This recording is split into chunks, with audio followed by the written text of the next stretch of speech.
Normally, I'd love to be with you there tonight in your church to thank you for all your help over the years, both in your financial support and in your prayers. However, nothing right now is quite normal, so I'm here in virtual form. We are living in unprecedented times. Months of national lockdown, only small numbers of children in school, and many families experiencing real crisis. Coronavirus has impacted on every area of our lives, and the Children's Society has been deeply concerned about the impact of this crisis on children, especially those from most disadvantaged backgrounds. So, how has COVID affected young people? For many, the future is uncertain. Even more are worried about exams and the return to school or university. We have heard daily about the effects of not being able to mix with their friendship groups and the effect this is having on their mental health, and seen how the crisis has increased parental drug and alcohol misuse at home. Children have been left at greater risk of sexual and criminal exploitation, and now, more than ever, it's likely to be hidden from view. Whilst others have struggled with isolation and been left at greater risk of the ravages of poverty, with some parents sadly losing their jobs. So, how has the Children's Society been affected by this crisis? Our shops have shut down overnight and have only just begun to reopen.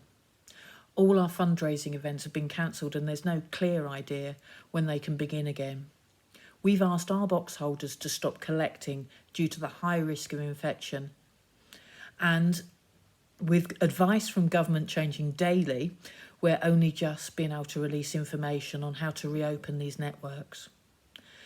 Mass participation events such as the London Marathon and Ride 100 have been cancelled, and we have no idea if or when they'll be reinstated. So how have we responded to help support vulnerable young people at this time? In full lockdown, we were forced to adapt new ways of working overnight. Counselling services immediately moved online through video conferencing, and we worked closely with the police, social services and other charities to identify children at urgent risk and to ensure their safety. We worked with Tesco Mobile, who provided tablets and phones with credit for vulnerable young people to be able to reach out and maintain safe contact. We launched our emergency appeal, which has so far raised over £1.46 million. Our Run 50 Miles in July event has raised £100,000. And after a massive team effort from the Children's Society and other charities, the government has offered a package of £7.5 million. And the Children's Society has luckily secured £3.5 million of that. This is amazing support and incredibly generous, and has helped us bridge the gap and ensure we've been able to work throughout this crisis.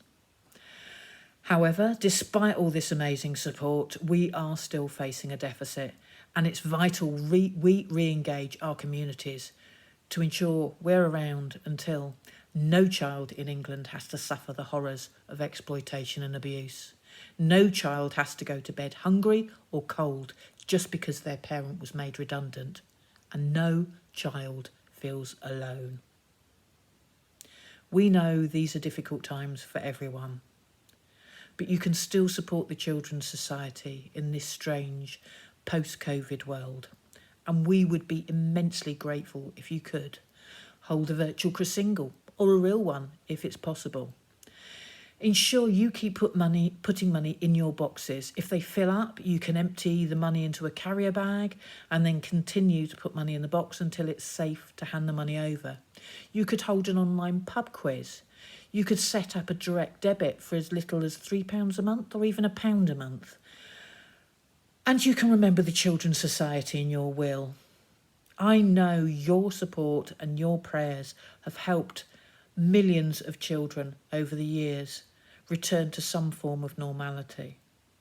And I just want to make a massive thank you from the bottom of my heart for that. I am actually someone who was adopted through the Children's Society. So this is a very personal crusade for me. So thank you from myself and from everyone at the Children's Society. And I hope to see you in the real world very soon.